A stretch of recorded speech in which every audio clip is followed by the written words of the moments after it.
Seigneur Dieu de grâce, Dieu d'amour, Dieu de paix, nous voulons encore te bénir, Seigneur Dieu Tout-Puissant, pour ces moments que tu nous donnes, Seigneur Dieu Tout-Puissant. Tu nous réunis, Seigneur Dieu, en ce lieu.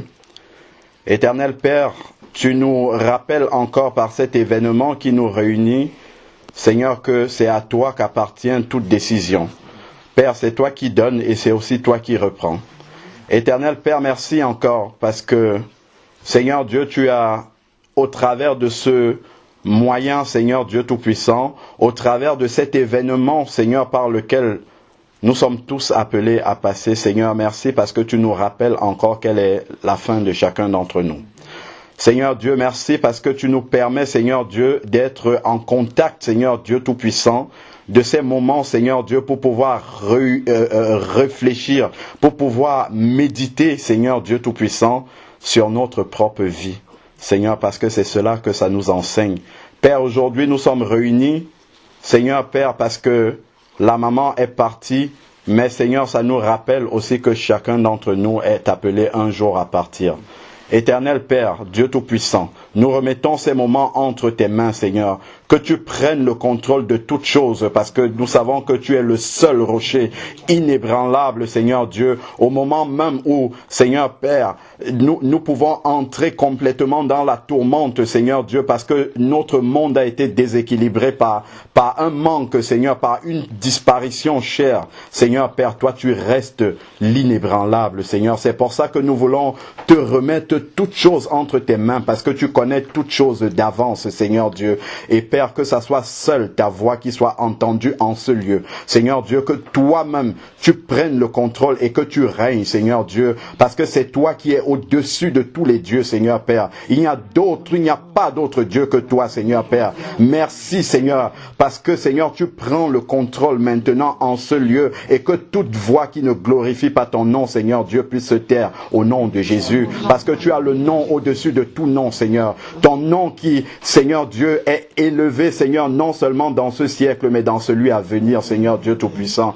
Merci encore. Père, je te prie de disposer chacun de nos cœurs, Seigneur Père, à être attentif pendant ces moments, parce que nous savons que c'est au travers de ces moments, Seigneur Dieu, que tu passes pour parler au cœur de chacun, que tu te tiens pour frapper, Seigneur, à la porte du cœur de chacun, Seigneur Père, parce que tu veux entretenir cette relation personnelle avec chacun d'entre nous, parce que tu veux marcher quotidiennement, prendre le contrôle de la vie de chacun d'entre nous, Seigneur Père. C'est cela même qui est le projet de ton cœur, Seigneur. Le projet que tu as pour chacun d'entre nous, c'est celui-là, Seigneur Père. Voilà pourquoi nous disposons tout entre tes mains. Nous nous remettons entre tes mains. Nous ne sommes que des êtres humains, Seigneur Père. C'est toi qui connais toutes choses, Seigneur. Voilà pourquoi nous remettons, Seigneur, entre tes mains pour que tu nous conduises comme tu as l'habitude de le faire, parce que tu es notre Père, Seigneur.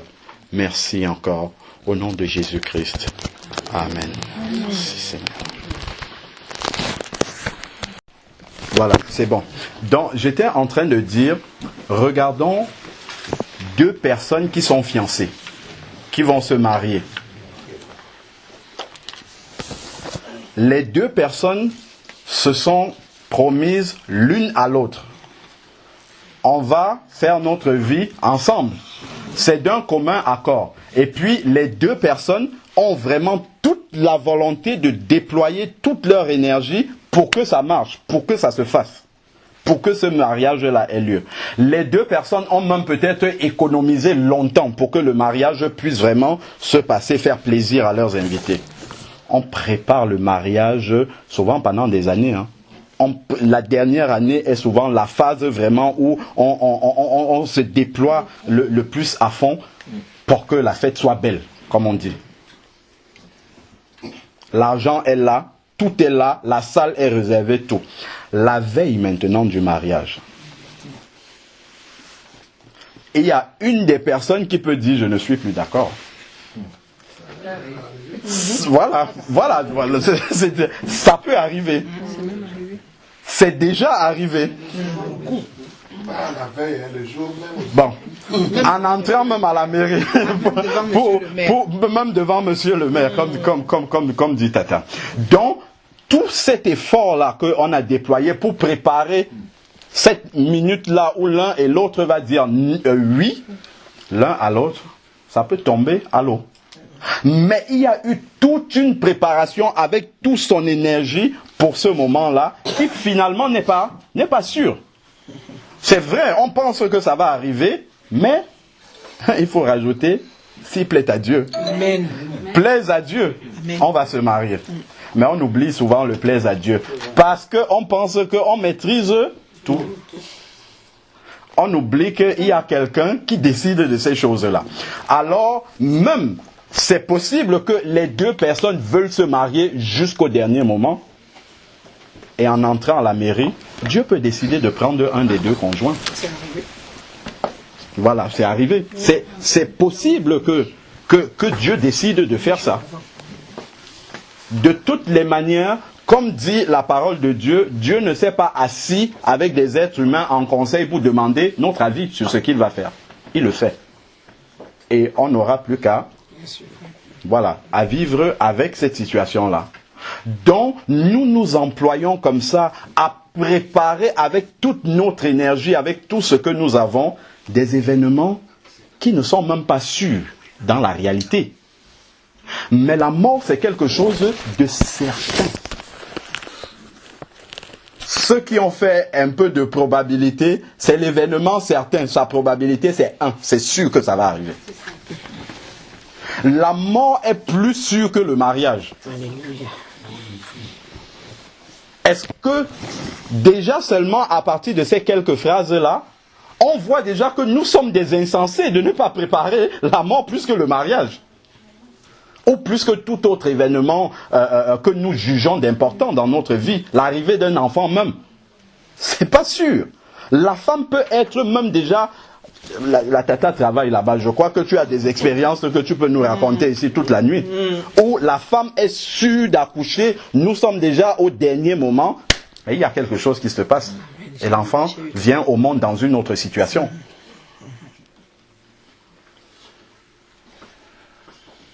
Mais le trousseau est préparé à la maison. La layette est là. La chambre est apprêtée avec tout. Il y a tout pour accueillir l'enfant. Mais l'enfant ne viendra pas. Parce que Dieu en a décidé autrement. Là, je suis en train de nous ramener un peu dans notre façon, en fait, de raisonner. Notre façon d'accorder de l'importance ou non à des événements de notre vie. Je ne suis pas en train de dire que l'arrivée d'un enfant, c'est pas important. Je ne suis pas en train de dire que le mariage, c'est pas important. Tout cela, c'est important. Mais la mort, l'éternité, c'est beaucoup plus important que cela. C'est beaucoup plus sûr que cela. C'est beaucoup plus certain que cela. Alors, la sagesse naturelle voudrait qu'on se prépare avec un sérieux plus certain de la mort.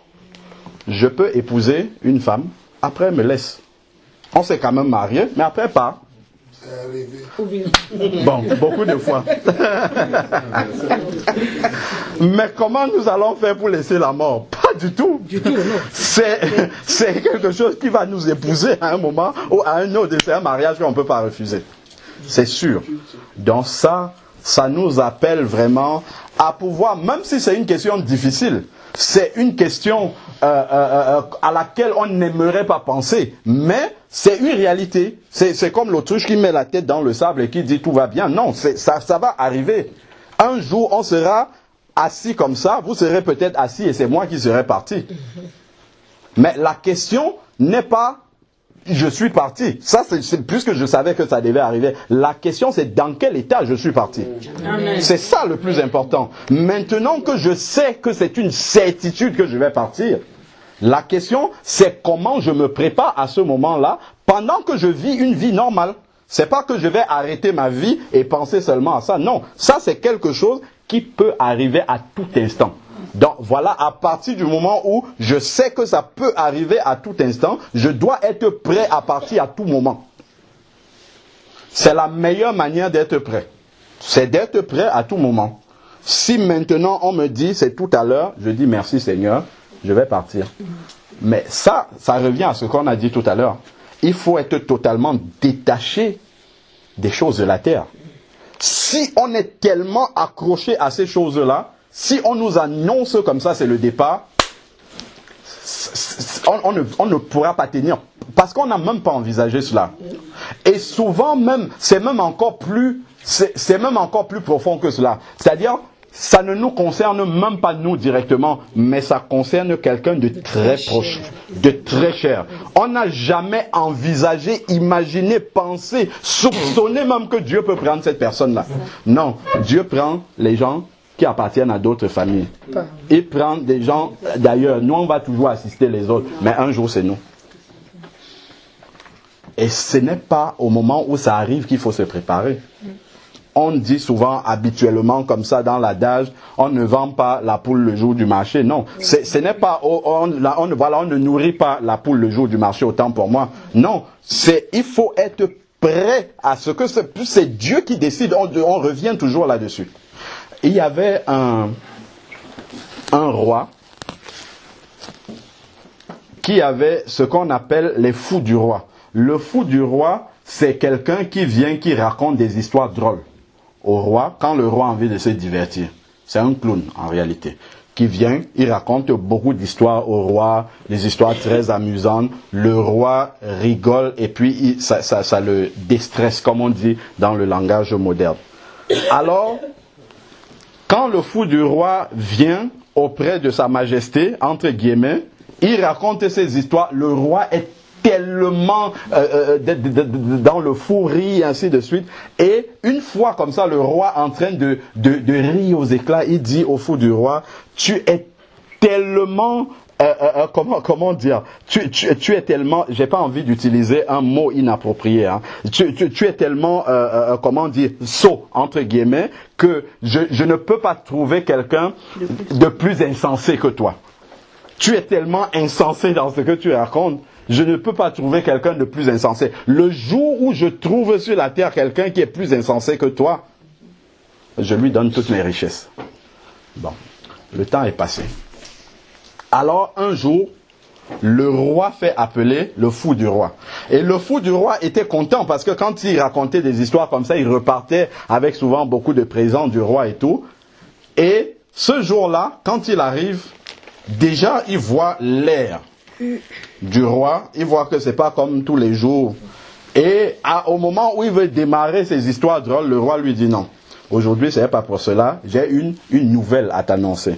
Alors, le fou retient un peu son délit habituel et il écoute le roi. Et le roi lui dit, j'ai quelque chose à t'annoncer, c'est que je vais me déplacer. Je vais aller pour un long voyage. Et le fou du roi lui dit, d'accord, ok, j'ai compris, roi, comme ça, pendant ton absence, je prendrai le temps de penser encore à beaucoup d'histoires drôles comme ça. Quand tu vas rentrer, j'aurai toute une série d'histoires à te raconter pour que tu rigoles encore davantage. Et là, le roi prend un air vraiment très sérieux. Il lui dit non, en fait, je vais pour un voyage très long. Très, très, très long. Et je ne vais pas revenir. Et le fou du roi, il était triste, il a baissé la tête. Il dit, quand il se lève, il dit, roi, je suppose alors que, puisque tu vas partir pour un voyage très long, tu as bien préparé ce voyage-là, tu as plein de serviteurs qui vont t'accompagner, tu as préparé des richesses, de la nourriture, tout ça pour le voyage et tout ça. Et là, le roi a baissé la tête comme ça, et lui dit, non, je n'ai pas préparé ce voyage-là. Et le fou du roi, c'est lui qui a commencé à rigoler. Et c'est le fou du roi qui, en rigolant, dit, j'ai trouvé quelqu'un de plus insensé que moi. Il va pour un long voyage qu'il n'a pas préparé. C'est la mort.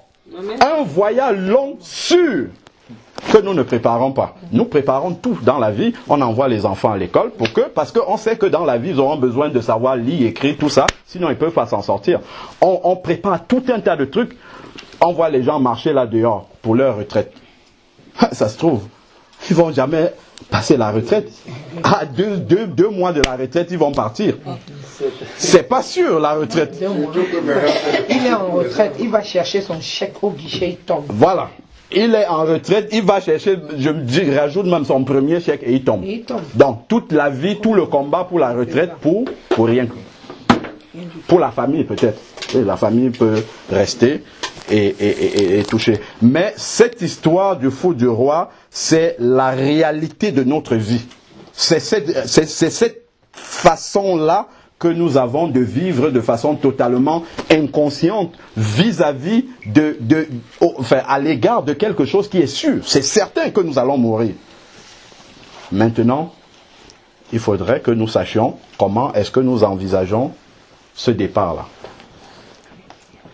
Et ce départ-là, je vous assure que celui qui est assis, ou celle qui est assise là à côté de moi, qui est ma femme, elle ne pourra rien faire pour moi. Elle peut préparer, me donner à manger chaque jour. Mais là, ce jour, si je tombe malade, elle peut s'occuper de moi. Elle peut faire beaucoup de choses. Mais là, quand il faut partir, personne ne peut rien faire. Vous avez vu souvent, peut-être, dans des enterrements, quelqu'un qui pleure, qui roule, il dit laissez-moi partir avec lui. Même si on le laisse rentrer dans la tombe, il ne peut rien faire. Rien du tout. Il ne peut pas. Chacun prendra sa route quand même. Et la route qu'on va prendre, c'est la façon dont on a préparé. Ce que nous faisons de Jésus sur la terre, c'est ce qu'il fait de nous après. Tout simplement. C'est aussi simple que cela. Parce que le seul ami fidèle qui sera là, on a dit que ne crains rien, je suis avec toi chaque jour. Il est là pendant la vie, c'est encore lui qui sera là après. C'est le seul qu'on va voir. On peut dire, ah, vous racontez beaucoup d'âneries, vous dites ça, comment vous êtes sûr de ces choses-là? Comment vous pouvez croire dans un livre que des hommes ont écrit? C'est vrai, la Bible, Dieu a utilisé des hommes pour écrire ça. Mais quand nous regardons les vérités qui sont là-dedans, ça nous amène à beaucoup de réflexion et à beaucoup d'humilité surtout, dans notre façon de penser, dans notre manière de penser que nous maîtrisons les choses. Parce que la parole de Dieu nous dit, je vais prendre Job 12, je sais pas, où est ma Bible? Je vais venir en dessous.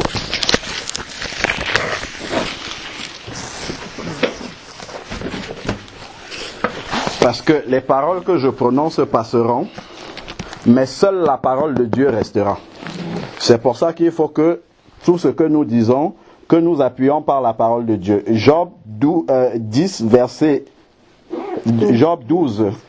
10 dit, « Il tient dans sa main l'âme de tout ce qui vit. » Toute créature qui a la vie, son âme est entre les mains de Dieu. Parce que c'est Dieu qui a donné le souffle de vie, donc c'est lui qui est capable de reprendre. De la même façon, le souffle de toute chair d'homme, c'est entre les mains du Seigneur. Et c'est lui qui en décide. Donc, puisque le souffle ne nous appartient pas, qu'est-ce que nous devons faire? Nous devons en référer à celui qui a donné ce souffle-là. C'est la chose la plus sensée que nous pouvons faire. Nous ne pouvons pas nous mettre à combattre celui qui nous a donné le souffle de vie. Comment est-ce que nous pouvons combattre? Comment est-ce que la voiture peut combattre celui qui a construit cette voiture-là? C'est impossible. C'est lui qui a la notice de fabrication. C'est lui qui a la notice de fonctionnement, autant pour moi. Comment est-ce que le téléphone Nokia va dire à la société Nokia, je ne veux plus que tu t'occupes de moi? C'est impossible. Le téléphone ne peut pas s'occuper de lui-même. À un moment donné, il sera en panne. Et il faudra qu'il retourne là-bas, chez Nokia, pour que ce soit les mêmes techniciens qui fassent les réparations. La Bible nous dit, dans Hébreux 9, au verset 27, qu'il est réservé aux hommes de mourir une seule fois. Donc c'est une certitude. C'est ce qu'on dit là depuis le début. Après quoi vient le jugement. Donc, immédiatement, lorsque quelqu'un part, c'est vrai, il faut pleurer, il faut se rouler par terre, il faut sauter, tout ça. Mais la question à se poser, c'est quel est son sort? C'est ça la vraie question. Était-il en paix avec le Seigneur ou pas? C'est ça la question fondamentale, essentielle. Si cette personne n'était pas en paix avec le Seigneur, c'est trop tard. C'est pendant que la personne est vivante qu'il faut amener cette personne-là à se réconcilier avec le Seigneur. Il faut lui parler du Seigneur à ce moment. Si nous regardons dans Marc 2 au verset 10, Jésus va dire, le Fils de l'homme a le pouvoir de pardonner les péchés sur la terre. C'est pendant notre vivant que Dieu peut pardonner nos péchés. Une fois que nous sommes morts, c'est terminé. La Bible ne connaît pas le purgatoire, ça n'existe pas. Donc si nous commençons à prier pour des personnes qui sont parties, c'est peine perdue. C'est pendant qu'elles sont vivantes qu'il faut prier pour elles. De la même manière qu'on dit, c'est quand quelqu'un est malade qu'il faut l'assister financièrement avec les médicaments et tout. Quand elle est morte, ça ne sert à rien de venir dépenser des fortunes pour ses funérailles. Ça ne sert à rien du tout. C'est la même réalité pour la parole de Dieu. C'est quand la personne est vivante qu'il faut donner cette parole-là. Que ça plaise à la personne ou que ça ne lui plaise pas, c'est par amour qu'on le dit. Et quand on aime les personnes, on leur dit la vérité. Même si cette vérité-là ne leur font pas plaisir à ce moment-là, c'est parce qu'elles n'ont pas conscience du danger qu'elles sont en train de courir. Quand Dieu plonge son regard sur la terre, il voit deux groupes d'êtres humains. Il voit ceux qui sont en train de marcher vers le ciel et il voit ceux qui sont en train de courir alors qu'il y a un gros précipice devant eux. Mais eux, ils ne le voient pas. Ils sont en train de courir et le précipice est devant eux. C'est aussi cette image-là que nous avons. Le Seigneur dit dans sa parole, c'est dans Matthieu 7 au verset 13 et 14, « Large est le chemin qui mène à la perdition. » Il y a beaucoup de personnes qui passent par là. Mais étroit et resserré est le chemin qui mène à la vie. Celui qui dit j'ai combattu le bon combat de la foi, j'ai achevé la course, c'est celui qui est en communion avec le Seigneur. C'est celui qui n'a pas peur de fermer ses yeux parce qu'il sait qu'en fermant mes yeux, la respiration a arrêté. Je sais où je vais. J'ai vécu une vie où je sais ce qui m'attend après. C'est pas une vie dans l'incertitude. C'est pas une vie comme si j'étais éternel sur la terre. Nelson Mandela, il a vécu longtemps. Il a vécu une belle vie. Tout à l'heure, on était une bonne vie, j'ai envie de dire ça. Tout à l'heure, on regardait tout ce qu'il a fait. Il a fait des choses admirables. Son nom restera. Il a des rues qui sont à son nom, des stades qui sont à beaucoup de choses. C'est admirable, c'est appréciable. Son nom restera pendant beaucoup de générations. Mais si son nom n'est pas écrit dans le livre de vie, on le connaît sur la terre, et là où il faut qu'on te connaisse, si on ne le connaît pas là-bas, c'est perdu. Il aura donné toute sa vie pour beaucoup de personnes, il a fait des choses admirables. Mais s'il n'est pas en communion avec Dieu, c'est pas pour ça que Dieu va le sauver, pas du tout. Ça, c'est la vérité, ça. Ça fait mal à dire parce que nous jugeons selon la chair des êtres humains, mais Dieu ne juge pas de cette façon-là. C'est pour cela que nous devons vraiment penser sérieusement à cette réalité-là pendant que nous sommes encore vivants, lucides et au mieux même en santé. Parce que des fois, nous pensons à donner notre vie à Dieu, mais la santé est déjà tellement entamée. Il y a une sœur qui m'a appelé de l'île de la Réunion. Entre midi et 2, j'étais au travail. Elle m'appelle, elle me dit, elle est à l'île de la Réunion. Est-ce que tu peux aller prier pour ma tante? Elle a 85 ans, elle est dans le coma. Est-ce que tu peux aller la conduire à Jésus? Mais elle me dit, ma tante n'est plus consciente. Qu'est-ce que je peux faire? Je ne peux rien faire. Je ne peux même pas lui dire quelque chose, elle m'écoute encore. Et la sœur était à l'île de la Réunion complètement impuissante. Elle dit, j'ai passé le temps à parler de Jésus à ma tante. Je lui dis, tu as fait ce que tu avais à faire. Après, les gens ont le devoir d'accepter. Je ne peux pas, moi je suis ici, j'ai accepté Jésus. J'ai 5 frères, il n'y a qu'un seul qui a accepté Jésus. Je leur dis je ne peux pas accepter pour vous. Chacun prendra sa route. Nous sommes des frères de sang, mais la Bible dit ce qui est chair, ce qui est esprit. Au moment de la mort, chacun prendra sa route. En fonction de ce qu'il aura décidé lui-même. C'est pas Dieu qui impose ça aux gens. Dieu n'impose rien à personne. Il dit, c'est dans Deutéronome 30 au verset 15, je mets devant toi la vie et la mort. Le chemin de la vie et le chemin de la mort. Et Dieu est bon parce qu'il dit, je te conseille de choisir le chemin du bien. Mais après, on est libre. Libre arbitre. Nous sommes dans le siècle où chacun dit, je fais ce que je veux. Je fais ce que je veux. Dieu dit, ok, fais ce que tu veux. Mais, je vais lire un verset, c'est dans Ecclésiaste. Parce que justement, ce livre-là nous rappelle souvent des choses très, très importantes. Je vais lire Ecclésiaste.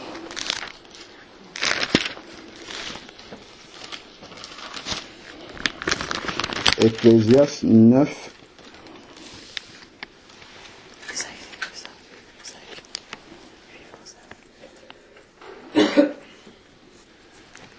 Attends, c'est sur le jeûne. Tu viendras en jugement. Ecclésiaste 9. Excusez-moi, je vais juste trouver le verset. Verset 9. Voilà, c'est combien? 9, verset 9. Ok. Dans Ecclésiaste 9, verset 9, il est dit, jouis de la vie avec la femme que tu aimes pendant les jours de la vaine existence que Dieu te donne sous le soleil. Pendant tous tes jours de vanité, car c'est ta part dans la vie au milieu. Non, c'est pas ce verset-ci. C'est jouis des jours de ta jeunesse. Autant pour moi, c'est pas dans ce verset-ci. Attends. C'est je nomme jouis des jours de ta jeunesse parce que un jour Dieu t'appellera en jugement pour tout cela. Je crois que c'est au chapitre 11. Attends. Chapitre 12. Voilà, c'est Ecclésiaste 12, verset 1. Oui, c'est ça. Voilà. Attends, je vais lire ça dans ta version, c'est mieux traduit. Alors, c'est dit, jeune homme, réjouis-toi dans ta jeunesse. Pendant que nous sommes vivants, nous pouvons nous réjouir, il n'y a pas de problème. Jeune homme, réjouis-toi dans ta jeunesse, livre ton cœur à la joie pendant les jours de ta jeunesse. Marche dans les voies de ton cœur. Donc, je fais ce que je veux. Je fais ce que j'ai envie de faire.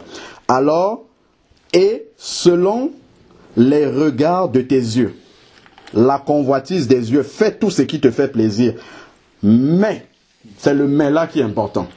Il dit, mais sache que pour tout cela, Dieu t'appellera en jugement. Donc, après cette vie-ci, tout ne s'arrête pas. Ça serait trop beau. C'est qu'il y a des comptes à rendre. Et la Bible va dire dans Acte 17 au verset 30, Dieu, sans tenir compte des temps d'ignorance. Donc, tant que nous n'avons pas encore entendu la vérité, nous sommes dans l'ignorance pour Dieu. Mais une fois que nous l'avons entendu, nous devenons responsables devant Dieu. Parce que si nous disons à Dieu, mais tu m'as oublié, Dieu te rappellera ce jour, c'est cette nuit-ci où tu as tout entendu. Il va dire, mais j'avais permis cette occasion-là. Tu dis, je suis peut-être venu soutenir la sœur, mais Dieu dit, non, en fait, tu es venu la soutenir. Mais moi, j'avais un rendez-vous avec toi aujourd'hui. Amen. Tu es venu, en fait, au rendez-vous que moi, je t'avais fixé. Parce que ça ne dépend pas de toi. Quand Dieu te fixe un rendez-vous, tu viens. Et tu vas entendre ce qu'il a à te dire. Amen. Ce jour-là. C'est pour ça que dans Romains 3 au verset 19, il est dit que ce jour-là, toute bouche sera fermée devant Dieu. Parce que souvent les gens, pendant leur vie, ils font beaucoup de choses. Et ils disent, je me prépare quand je vais me retrouver devant Dieu. J'ai un tas de choses comme ça que je vais dire à Dieu pour me justifier. On n'aura même pas l'occasion. Toute bouche sera Fermé. Pourquoi? Parce que Dieu est juste. Dès qu'il va vous plaquer votre vie comme ça, c'est vous-même qui allez dire ferme vite. S'il te plaît, ne viens pas avec, je suis coupable. C'est ce que la Bible dit. Hein. Pour que tout homme soit coupable. Si on n'a pas demandé pardon. C'est ce qui va arriver. On n'aura rien à dire à Dieu. Donc, c'est pendant notre vivant que nous devons faire la paix avec Dieu. Et c'est quoi cette paix-là? Parce que si j'ai un seul péché dans ma vie, je ne peux pas aller au ciel. Le ciel est préparé pour des personnes qui n'ont aucun péché, qui sont parfaites totalement. Il n'y en a aucun sur la terre. Qui? Il n'y aura personne là-bas. Ah, ça c'est bien ça. C'est un bon constat ça. D'après la perfection de Dieu, il n'y aura personne là-bas effectivement. Ça c'est la vérité ça. Mais, alors, et c'est là que nous constatons et que nous réalisons vraiment l'amour de Dieu.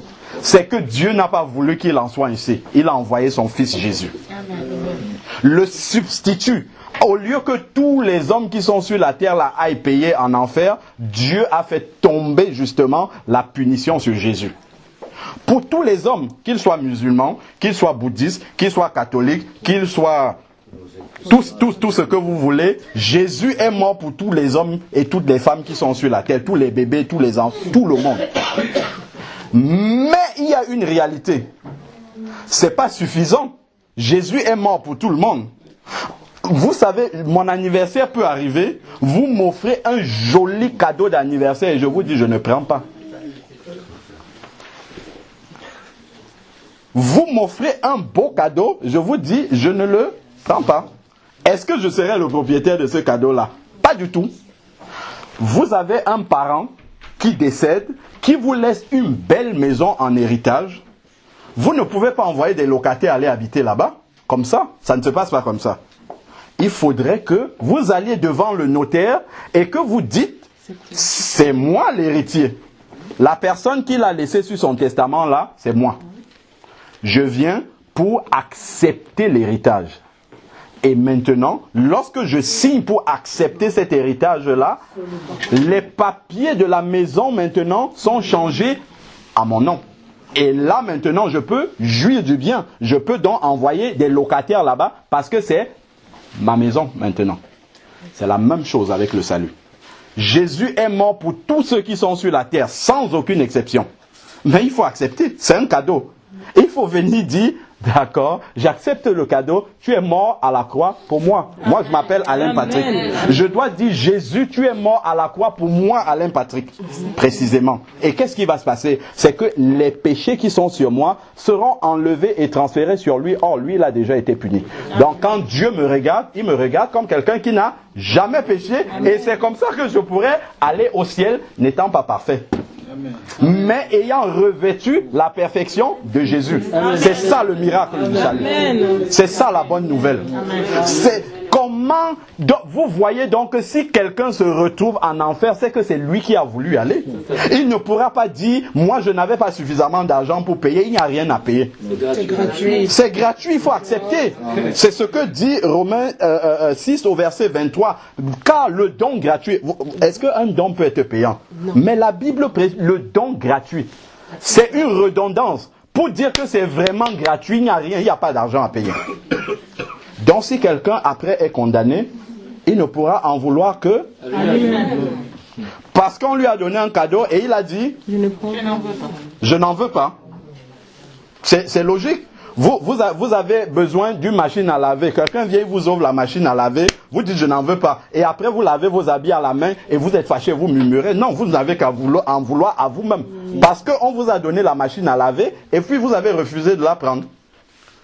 Donc c'est ça l'histoire du salut. Le salut c'est quelque chose de simple qui est offert à tous les hommes sur la terre. Mais il faut l'accepter. Et on l'accepte pendant qu'on est vivant et pendant qu'on est lucide. Parce qu'après la mort c'est trop tard. Trop tard, c'est fini. Et comment est-ce qu'on accepte ce salut-là? C'est en passant par la repentance. Il faut d'abord commencer par faire le bilan de notre vie jusqu'aujourd'hui. Ça c'est important, on ne vient pas comme ça, on dit j'accepte et puis on continue à vivre comme on était. Ça veut dire qu'on ne sait pas ce qu'on a accepté. Ça c'est la première chose. Seigneur, je reconnais que ma façon de vivre ne correspond pas à ce que tu veux. Pourquoi? C'est très simple. Dieu a mis dans chaque être humain la conscience du bien et du mal et il a laissé libre. Celui qui va cambrioler là-bas, vous allez dire c'est un voleur, il ne sait pas, il est brigand, tout ça. Le brigand sait que ce qu'il fait, c'est pas bien. Hein. Ça, il le sait. La preuve, c'est que s'il voit la police, il va fuir. S'il pensait que c'était une bonne chose, il verrait la police et il resterait. Il n'a rien à se reprocher, puisque c'est bien ce qu'il fait. Pourquoi il va fuir? Avant d'aller casser, lui aussi demande à Dieu, aide-moi. Hein. Les brigands aussi injurent du Seigneur de les aider avant de commettre les méfaits. Ça dépend à quel Dieu il le demande. Voilà, exactement. Amen. Parce qu'on peut parler et ça dépend justement, parce que justement, quand on s'adresse au vrai Dieu, au seul Dieu, dont le nom commence par un grand D, on sait ce que nous sommes en train de lui dire et on sait quel type de parole il peut accepter. Donc si je viens avec une parole que je sais que la Bible condamne et que je viens dire à Dieu, Dieu ne va pas entendre ça. Il a dit, tu ne voleras pas. Si je viens lui dire, je veux aller voler, je sais qu'il ne peut pas entendre cette parole-là. C'est normal. Voilà. De la police. Oui. Quand il jouait, il dit, merci mon Dieu. Oui. Amen. Voilà. Il se souvient maintenant de son Dieu. Ça veut dire que depuis le début, il savait que Dieu existe. Il n'a jamais été dans l'ignorance et c'est ça qui témoigne de l'amour de Dieu. C'est que Dieu n'a pas permis qu'un seul être sur la terre ignore qu'il existe. Parce que la Bible dit que les perfections de la nature sont là pour témoigner justement de la gloire de Dieu. Donc quand quelqu'un regarde seulement comment, depuis qu'il est né, il n'y a jamais eu de panne entre le jour et la nuit, les saisons se succèdent et ainsi de suite, même si Dieu montre maintenant aux météorologues qu'ils ne peuvent plus contrôler les saisons parce que c'est lui qui décide de ces choses-là. On voit qu'il n'y a pas panne là-dedans. C'est pas le fruit du Big Bang. Ça serait trop simple de penser que c'est comme ça. Ça veut dire que les ordinateurs qui sont très puissants là, ça serait le fruit du hasard aussi. Pourquoi les ordinateurs ont besoin de l'intelligence des êtres humains pour fonctionner comme ça? Et le monde qui est plus parfait que les ordinateurs, le cerveau de l'être humain qui fonctionne beaucoup mieux que les ordinateurs, lui, il serait le fruit du hasard. C'est même pas logique de penser comme ça. C'est même pas logique. Il faut qu'on soit cohérent. En fait, c'est parce que l'homme ne veut pas. Il sait que c'est quelqu'un qui a fait tout cela. Il sait qu'il y a un être suprême qui a fait tout cela. Mais il dit, cet être-là, je n'en veux pas. C'est pour ça que chacun sera responsable par rapport à cela. La Bible dit qu'ils seront inexcusables. C'est ce que la Bible dit. Donc, se repentir de ses péchés, c'est réaliser que là où je suis, j'ai vécu une vie qui ne plaît pas à Dieu. Seigneur, à partir de l'instant-ci, j'ai constaté que si tu me prends à l'instant-ci, je vais aller dans un endroit où il ne faut pas aller. Je te demande pardon pour ma vie d'avant. Et je prends la décision devant toi d'abandonner cette vie-là et désormais de marcher avec toi selon ta parole. Et tu vas me montrer comment est-ce qu'il faut marcher. C'est aussi simple que cela, le salut. Mais il faut le faire. Vous savez que vous pouvez être autour d'une table bien garnie comme celle-là et avoir faim. Si nous restons à côté de cette table-là et que nous n'avons pas mangé avant, nous aurons faim. Ce n'est pas parce qu'on voit la nourriture là qu'on sera rassasié. Hein. Il faut prendre cette nourriture-là et la manger. Le salut peut tourner comme ça autour de toi. Les gens en parlent, mais toi tu ne l'as pas. Ça, c'est la vérité. Tant que tu ne prends pas ce repas et que tu manges, tu ne l'as pas. Tu ne vas pas soulager ta famine. Donc, ce n'est pas parce que tu entends parler du salut que tu l'as. Non. Si tu l'entends et que tu ne prends pas ça pour toi, tu ne l'as pas, en fait. Amen. C'est ça, la réalité. Pardon, Seigneur, pour ma vie passée. Maintenant, j'ai réalisé que la vaine manière de vivre que j'ai, tout ce que je fais dans le noir, toutes les personnes auxquelles j'en veux, auxquelles je n'ai pas pardonné, tout cela, Seigneur, je sais. Parce que la Bible me dit, c'est dans Matthieu 6, je vais lire ça, parce que c'est très important. Souvent, on prend cela à la légère, mais c'est très important de le savoir. Matthieu 6, la prière dominicale, notre Père qui est aux cieux, on récite ça comme ça, mais il y a quelques paroles qui sont là-dedans. C'est au verset 12 de Matthieu 6. Il dit, nous disons souvent, prenons-le pour nous, pardonne-nous nos offenses, comme nous pardonnons aussi à ceux qui nous ont offensés. Dans le texte original grec, je vais donner ce qui est dit là. C'est, pardonne-nous nos offenses, comme nous avons déjà pardonné à ceux qui nous ont offensés. Donc avant de venir demander pardon à Dieu pour tes péchés, il faut que toi, avant, tu aies déjà pardonné à ceux qui t'ont fait du mal. Ça, c'est très important. Nous ne pouvons pas demander à Dieu de nous pardonner si nous avons des prisonniers dans notre cœur. C'est pas possible. Nous demandons à Dieu de faire ce que nous-mêmes nous n'avons pas fait. Attention, la Bible dit, c'est dans Romains 5 au verset 8, que Dieu prouve son amour en ce que lorsque nous étions encore des pécheurs, Christ est mort pour nous. C'est-à-dire que Dieu n'est pas resté dans le ciel et il a dit je vous aime et il est resté comme ça. Il a prouvé qu'il nous aimait en envoyant son Fils. De la même manière, nous devons prouver certaines choses à Dieu. Si nous demandons pardon à Dieu, nous devons prouver à Dieu que nous voulons vraiment son pardon en pardonnant nous-mêmes à ceux qui nous ont offensés. Parfois c'est difficile. Mais nous demandons, si dans le cœur on a décidé de pardonner, parce que refuser de pardonner, en fait, ne pas pardonner, c'est parce qu'on a décidé de ne pas pardonner. Le pardon, c'est une décision. Dieu, aujourd'hui, j'ai décidé de pardonner à telle personne. Maintenant, ma chair résiste. Ma chair ne veut pas. Mais dans mon cœur, j'ai décidé, donc je vais devant le Seigneur. Je dis, Seigneur, aide-moi. Et la meilleure preuve que nous avons réellement pardonné à quelqu'un, c'est pas lorsque nous restons à distance et on dit je t'ai pardonné, c'est quand je vois la personne et que je vais embrasser la personne et que si Dieu ouvre mon cœur, il met devant les gens, on va dire c'est bon, c'est propre, il n'y a pas de problème. Là, on peut dire Seigneur, j'ai vraiment pardonné. Quand on reste et qu'on ne murmure plus après la personne, quand on reste et qu'on ne punit plus la personne dans ses pensées, là, on a vraiment pardonné. Et là, je vais lire la parole de Dieu. Vous voyez, dans toute la prière, là, notre Père qui est aux cieux, tout ça, à la fin de cette prière-là, il revient encore sur le pardon. Verset 14, il dit, si vous pardonnez aux hommes leurs fautes, votre Père céleste vous pardonnera aussi. Mais si vous ne pardonnez pas aux hommes, votre Père ne vous pardonnera pas vos fautes non plus. Qu'est-ce que ça veut dire? Ça veut dire que je peux venir, je me répands pour mes péchés, je demande pardon à Dieu et je crois que je suis sauvé. Mais si il y a des personnes dans mon cœur à qui je n'ai pas pardonné, ça veut dire que Dieu ne m'a pas pardonné. C'est ce que la Bible dit. Ça, c'est la vérité.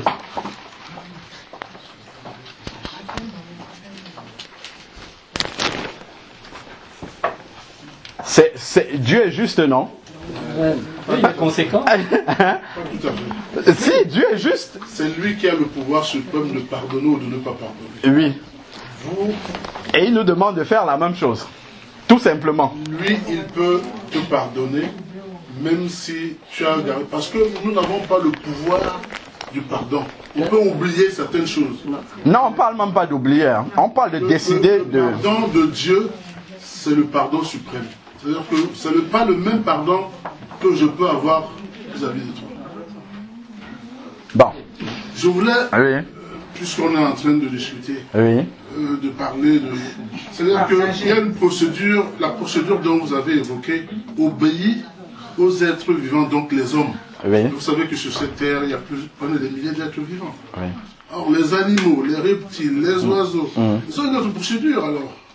Oui, donc pour l'instant, la Bible s'adresse aux hommes. Donc, il y a rien pour les autres. Non, déjà les problèmes des hommes sont tellement compliqués que si on veut se rajouter les problèmes des animaux, ça va être beaucoup plus difficile. Nous naissons, nous vivons et nous mourrons comme eux. Oui, donc, mais nous avons la conscience, ce que les animaux n'ont pas forcément. Et Dieu, voilà, Dieu a créé l'homme à son image. Donc avec cette conscience-là, oui, tout à fait.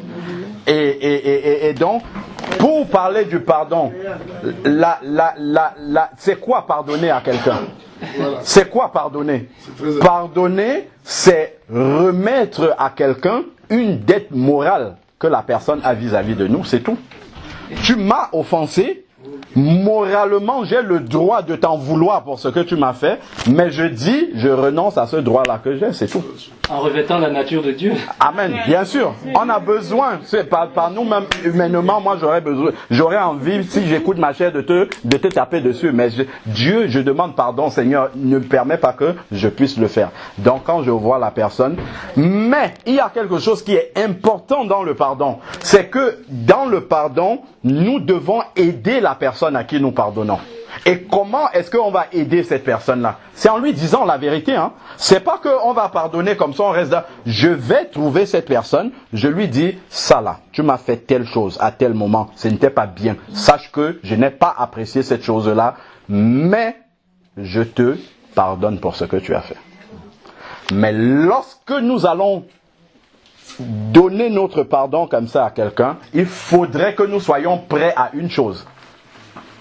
Nous le faisons pour Dieu. C'est ça, non? Nous le faisons pour Dieu. Et ne jamais oublier que nous faisons ça pour Dieu. Pourquoi je précise cela? Parce que lorsque vous allez dire à quelqu'un « je te pardonne », la personne immédiatement, parce qu'elle est un être humain constitué de chair, va penser que puisque vous dites je pardonne, c'est comme si vous reconnaissez votre tort. Et il ne faudrait pas que vous réagissiez de la même manière en ramenant le problème sur la table. C'est ça l'erreur qu'on commet souvent. C'est que lorsque on va voir la personne, souvent même, une personne peut nous avoir offensé, mais nous allons demander pardon à la personne. C'est ce que la Bible nous demande de faire. Hein. La personne nous a offensés, mais comme les relations se sont brouillées, la Bible nous appelle à vivre en paix avec tous les hommes, si cela dépend de nous. Quand je dis homme, c'est avec grand H, même les femmes. Donc, quand quelqu'un m'a offensé, je vois que les relations se sont brouillées, je viens, je lui demande pardon, même si je sais que j'ai raison.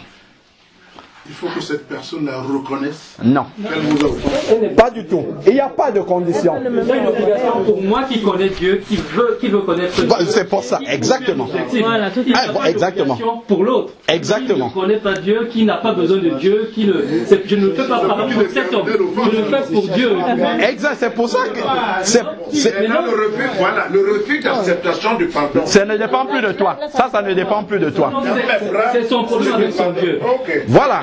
Voilà, avec Dieu, exactement. C'est ça. Voilà, tu fais pour toi, exactement. C'est ça. Tu fais ta part. Exactement. Après, c'est fini. Toi, tu es passé. Grâce à maman, je vais m'écarter d'une vipère. Peut-être même demain. Maman, merci. Amen. Amen. Amen. C'est ton rendez-vous avec Dieu. Amen. Amen.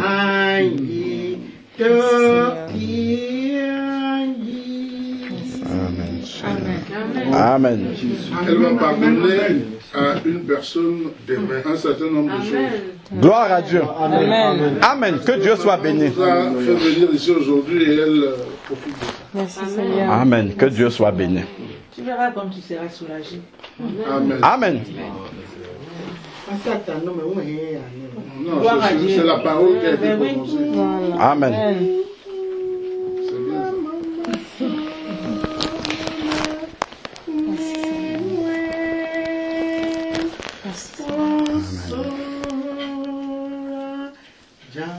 bien ça. Alléluia, Seigneur, merci Jésus.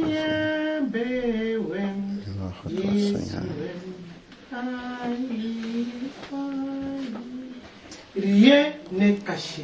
Amen. Seul mon Dieu connaît tout. Amen. Amen. Dieu connaît mon cœur. Amen. Dieu a su qu'aujourd'hui, maman sera maman sera enterrée demain. Nous, on était là, on ne savait rien de tout ça. Raison pour laquelle moi je dis seulement. J'ai une vipère qui me hante la vie depuis 5 ans. Maman, merci. Parce que je ne savais comment faire pour pardonner ce diable-là.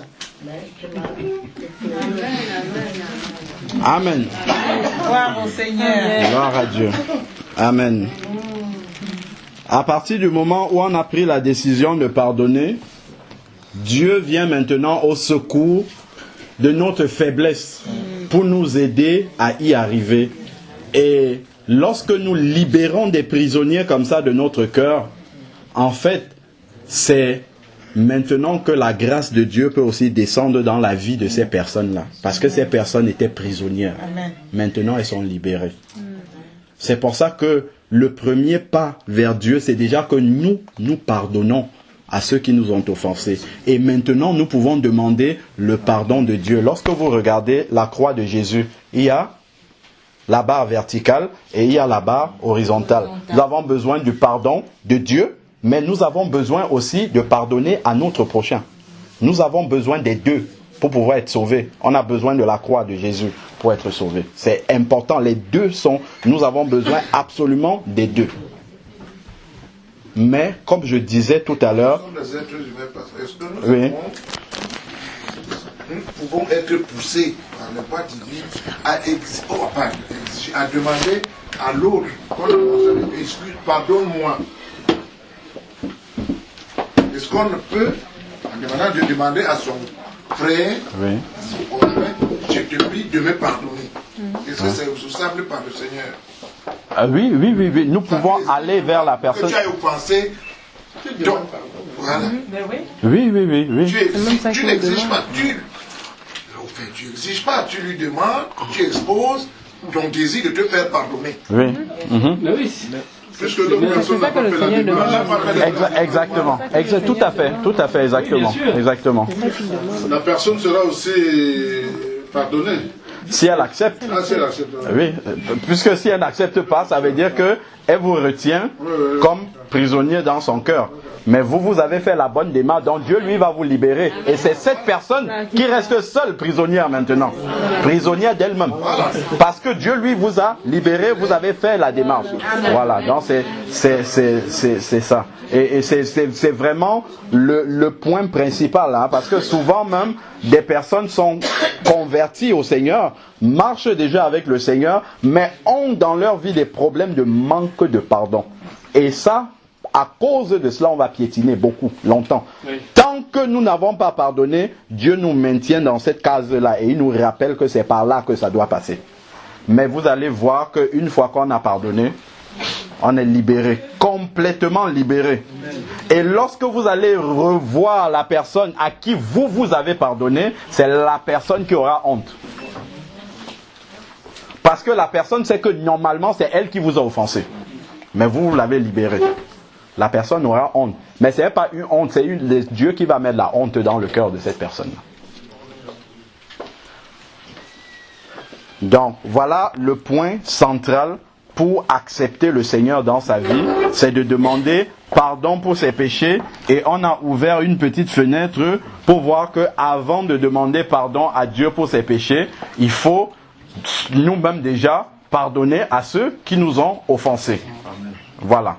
On doit faire cette démarche-là. C'est le premier pas déjà vers le Seigneur. C'est de demander pardon et de pardonner à ceux qui nous ont offensés. C'est la première démarche. Si on ne fait pas d'abord cette démarche-là, nous ne pouvons pas avancer vers le Seigneur. Parce que tout n'est que grâce. Tout à l'heure, il a bien dit que si c'est ça le salut, personne ne peut entrer dans le ciel. Et il avait raison. Mais rendons-nous compte que nous aussi imparfaits que nous sommes, Dieu a permis que nous allions au ciel. Alors que nous avons crucifié Jésus. Vous allez dire, ce sont les Juifs qui l'ont crucifié. Ce sont les Romains qui l'ont crucifié. Mais chaque instant où je fais un péché, c'est un clou que je tape dans le corps de Jésus. Amen. Donc c'est nous qui l'avons crucifié. Parce que c'est à cause du péché qu'il est mort. Il n'est pas mort à cause d'autre chose. C'est à cause du péché qu'il est mort. C'est pour ça que c'est nous tous, l'humanité ensemble, qui avons crucifié Jésus. C'est ça la réalité spirituelle. C'est pour ça que c'est encore à lui que nous devons demander pardon. Pourquoi? Pour nos péchés qui l'ont amené à la croix. Amen. C'est pour cela. Et il y a une histoire dans la Bible par laquelle on pourra terminer. Dans laquelle il y a un serviteur qui devait... l'histoire du serviteur qui devait 10 talents. Là. Je crois que c'est dans Marc. Et qui a battu son compagnon, son maître lui a remis sa dette Et après, lui, il a exigé plus tard à celui qui lui devait beaucoup moins. Et ça illustre bien l'histoire du pardon dans la parole de Dieu.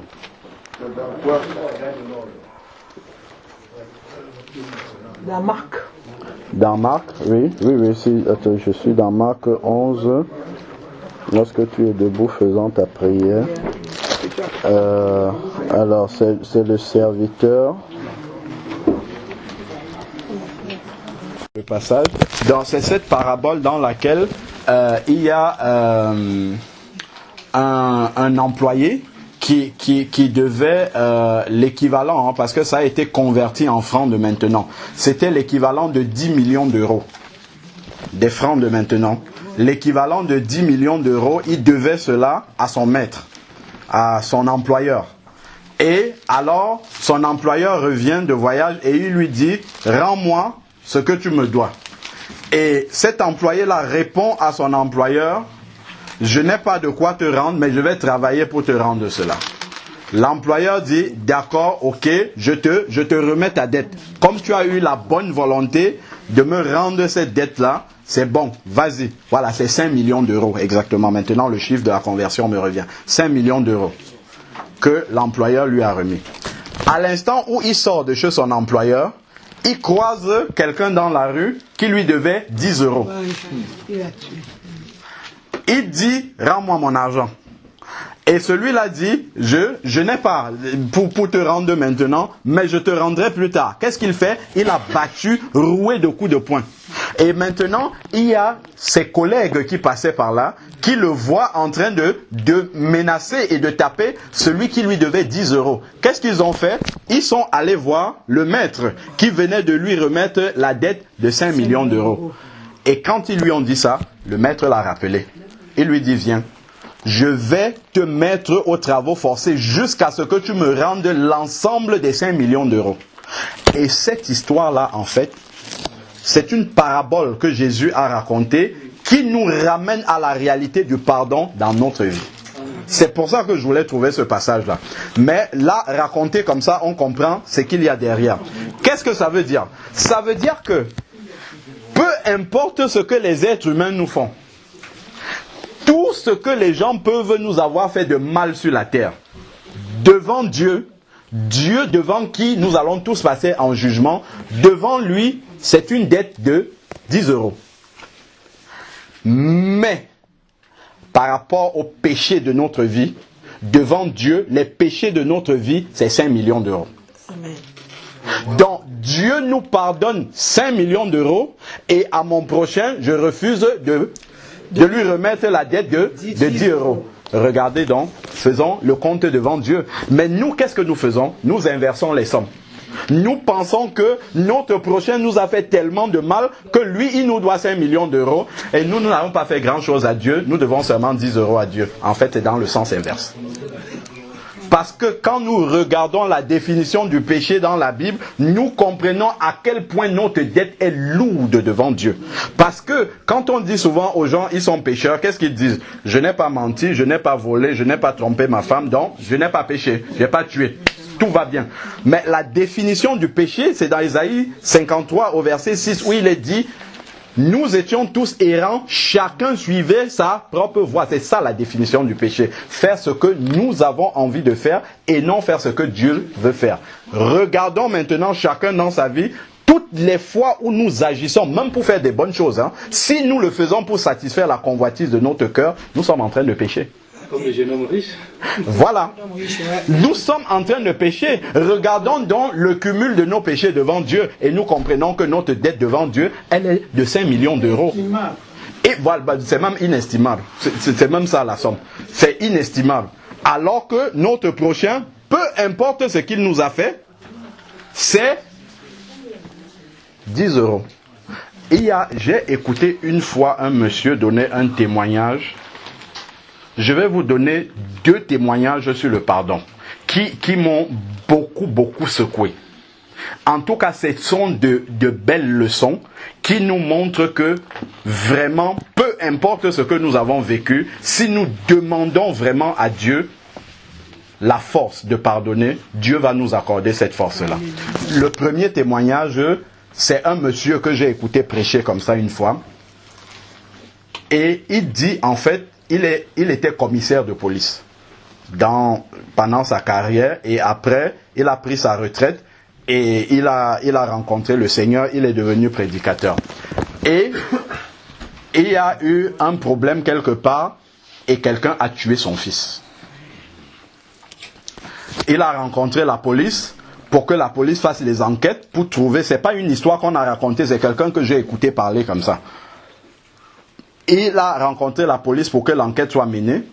Et la police était un peu laxiste. Et lui, en tant qu'ancien commissaire de police, il a commencé aussi des recherches parallèles pour retrouver le meurtrier de son fils. Et tout le temps, il était à la police pour secouer la police pour que l'enquête avance. Et un jour, le commissaire était tellement stupéfait par la manière dont il bousculait pour que l'enquête avance. Et le commissaire, à un moment, il lui a posé cette question-là, bon, avec un peu de gêne quand même. Il lui a demandé, mais pourquoi vous voulez autant qu'on retrouve l'assassin de votre fils? Un peu pour dire que, bon, le fils est mort déjà. Bon, même si on retrouve l'assassin, bon, c'est bien, mais voilà. Et la réponse qu'il a donnée au commissaire de police a déconcerté le commissaire de police. Il dit, si je recherche autant l'assassin de mon fils, c'est pour lui dire que je lui pardonne parce qu'il a tué mon fils. Pour le libérer. Pour le libérer. Parce que c'est peut-être quelqu'un qui sera dans la culpabilité toute sa vie. Donc je veux le voir pour lui dire que sache que c'est moi le père de celui que tu as tué et je te pardonne. Pour qu'il soit libre totalement. Ça c'est extraordinaire. Il y avait maintenant aussi en Indonésie un pasteur qui est chez lui un jour et non, c'est pas en Indonésie, c'est en Colombie, voilà. En Indonésie ou Colombie? C'est Indonésie ou Colombie, l'un des deux pays. Mais je sais que dans ce pays, je me souviens du témoignage, il y a la guérilla, donc il y a une milice parallèle en fait qui fait régner aussi sa loi. Alors, un jour, ils arrivent chez ce pasteur-là. Ils sont entrés chez lui, ils se sont servis, ils n'ont pas pris que le matériel, il y avait la femme du pasteur qui était là. Ils ont violé la femme du pasteur devant lui. Et non contents de ça, ils ne se sont pas arrêtés là, ils ont amené cette femme-là dans la jungle pour qu'elle soit l'objet sexuel de tout la guérilla qui était là-bas, les militaires qui étaient là-bas. Bon, qu'est-ce qui s'est passé? Le pasteur est resté dans la prière, toujours par rapport à cela. Seigneur, je suis à ton service, mais je ne comprends pas ce qui est en train de se passer. Il est resté comme ça pendant 1 an, à prier. Il ne savait pas ce que sa femme est devenue. Et un jour, dans la prière, le Seigneur lui dit, il faut que tu ailles dans la jungle là-bas pour récupérer ta femme. Et il a fait la sourde oreille. Et le Seigneur a encore répété, tu dois aller récupérer ta femme là-bas. Il s'est donc décidé à partir. Il a fait confiance à Dieu. Et quand il arrive, la jungle était tellement loin là-bas. Dès l'entrée, déjà, il y a des militaires partout qui surveillent, qui campent, ainsi de suite. Il est arrivé et il marchait là comme ça, devant les militaires. Personne ne l'a arrêté. Je suppose que probablement on ne le voyait pas. Mais lui-même, il n'a pas dit ça, puisqu'il ne sait pas. Lui, il sait qu'il voyait les militaires. Mais il a marché et il arrive dans le camp et il voit sa femme. Sa femme l'a vu. Sa femme lui fait des signes qu'il faut que tu partes parce qu'on va te tuer ici. Je ne vois pas pour... Et puis il s'approche de sa femme et il dit, Dieu m'a envoyé pour venir te récupérer. La femme dit, non, non, non, je ne suis plus ta femme, oublie-moi. On m'a tellement sali ici que je ne mérite plus d'être ta femme. Et lui, il dit, tu es la femme que Dieu m'a donnée. Je suis venu te prendre au nom de Dieu. C'est Dieu qui m'a envoyé te prendre. Amen. Et quand il a dit ça, et sa femme a vu tous les gardes qui étaient à côté, elle a compris que effectivement c'est Dieu qui l'avait envoyé. Parce que si ce n'était pas Dieu qui l'avait envoyé, il n'aurait pas pu. Il ne serait pas arrivé là-bas. Alors, la femme a décidé de le suivre. Il est sorti en tenant la main de sa femme. Il est sorti devant la milice qui était là et il est retourné chez lui. Et peu de temps après, il constate que sa femme est enceinte. Il a décidé de garder l'enfant et d'entretenir cet enfant et d'être le père de cet enfant. Alors, il y a eu une opportunité où il devait prêcher sur la télévision nationale. C'est un pays où il y a aussi des gens qui ne croient pas en Dieu.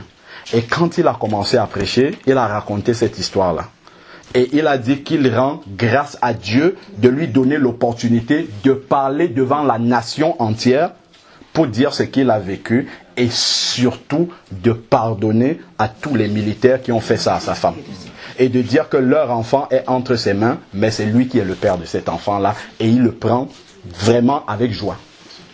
Et beaucoup de gens se sont convertis dans le pays. Suite au pardon, le pardon a une grande puissance dans la vie de celui qui expérimente véritablement ce pardon-là. Ça, c'est vraiment important. On le néglige, mais il y a on reste prisonnier de beaucoup de choses souvent parce que nous n'avons pas décidé de pardonner aux gens. Tout simplement. Que Dieu soit béni. Amen. On demande au Seigneur, parce que si on a la difficulté physiologique, même spirituelle de pardonner, est-ce qu'on est en droit de demander au Seigneur de te donner la force? Parce qu'on lui demande, donne-moi la force de pouvoir pardonner. Oui. C'est ce qu'il faut demander. Non, c'est pas. C'est pour ça qu'il faut demander, non? C'est pour ça qu'il faut demander au Seigneur. Voilà, c'est la décision. Exactement. Exactement. C'est pas dans notre nature. L'homme est mauvais. Amen. Il est mauvais. Mais sur la nature de Dieu, parce que c'est un contrat. Je renonce à ma nature humaine, qui est une mauvaise nature. Et je revêt la nature de Dieu qui est une bonne nature. Amen. Parfois, je revêt sa nature, où j'ai la volonté de revêtir sa nature, il m'aide. Amen. Il m'aide à la revêtir. Amen. Et je revendique ce désir, ce besoin, malgré comment dirais-je, l'œuvre du vieil homme. Oui, tout à fait. Dieu, j'allais dire, mais je dois être déterminé, et c'est dans cette détermination, dans cette quête. Amen. Parce que j'échoue, je peux tenter, mais il faut persévérer. Amen. C'est-à-dire, je dois recommencer. Et demander son aide. Tout à fait. À un moment donné, effectivement, il se manifeste puissamment. Je me découvre en train de capacité à faire ce que je ne pouvais pas faire. Amen. Parce que c'est un cheminement. Tout à fait. Et il faut s'inscrire là-dedans. Amen. Parce que celui qui nous maintient captifs comme ça et nous fait penser que nous n'avons pas la capacité de pardonner, c'est le diable. Amen. Parce que le diable ne veut pas que nous pardonnons. Non.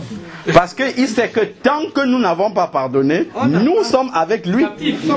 Captifs avec lui. Nous sommes ses compagnons, voilà. Mais il sait que le jour où nous aurons pardonné, on va lui dire bye bye, c'est fini, on n'est plus avec lui. C'est pour ça. Amen. C'est pour ça qu'il va et le diable nous attaque par la pensée. Il va dire mais pourquoi tu vas pardonner? Il va nous rappeler, regarde ce qu'il t'a fait. Regarde ce qu'elle t'a fait, c'est qui même, comme elle dit, ainsi de suite. Pourquoi tu vas lui parler? Qu'est-ce que tu vas même gagner? Regarde, tu vas t'humilier en pardonnant, ainsi de suite. Donc, le diable, en fait, il va te mettre toutes ces pensées-là pour que tu n'aies aucune raison de pardonner. Et là, il sera gagnant. Parce qu'il va te maintenir en captivité. Il va maintenir aussi la personne, puisque toi aussi, tu as la personne dans ton cœur. Donc vous serez deux prisonniers au diable. Alors que quand tu pardonnes, tous les prisonniers en même temps sont libérés. Et c'est le diable qui est perdant. Amen. Voilà. Amen. Que Dieu soit béni. Amen. Seigneur Père, nous voulons encore te rendre grâce pour ces moments, Seigneur Dieu, de partage de ta parole que tu nous as donné. Père, merci Seigneur parce que tu savais tout ce qu'il y a dans nos cœurs, Seigneur Père, le cœur de toutes les personnes qui sont présentes ici. Merci parce que c'est toi-même, Seigneur Père, qui a contribué, Seigneur Dieu Tout-Puissant, qui a donné ce message-là pour que cela puisse libérer, Seigneur Dieu, parce que tu es venu pour libérer. Comme tu as dit dans ta parole, tu es venu chercher et sauver ceux qui étaient perdus. Seigneur, merci encore pour la décision de pardon qui a été prise ici solennellement devant tout le monde, Seigneur Père. Nous te prions maintenant que tu accordes la force, Seigneur Dieu Tout-Puissant, pour aller jusqu'au bout de ce pardon, Seigneur Dieu, et que l'autre ne puisse pas s'y opposer, Seigneur Père. Que cette décision qui a été prise aille jusqu'au bout, Seigneur Père, et que tous les prisonniers dans le cœur, Seigneur Dieu, de notre sœur soient totalement libérée, que aucun ne reste dans son cœur, Père, afin que elle-même soit libérée au nom de Jésus, parce que Jésus est venu mourir à la croix pour qu'il n'y ait plus aucun prisonnier, Seigneur. Il est venu libérer les captifs, Seigneur, Père. Père, merci pour ce que tu as fait encore ce soir. Père, nous te bénissons et te remettons toute la suite entre tes mains au nom de Jésus-Christ. Amen. Amen. Amen.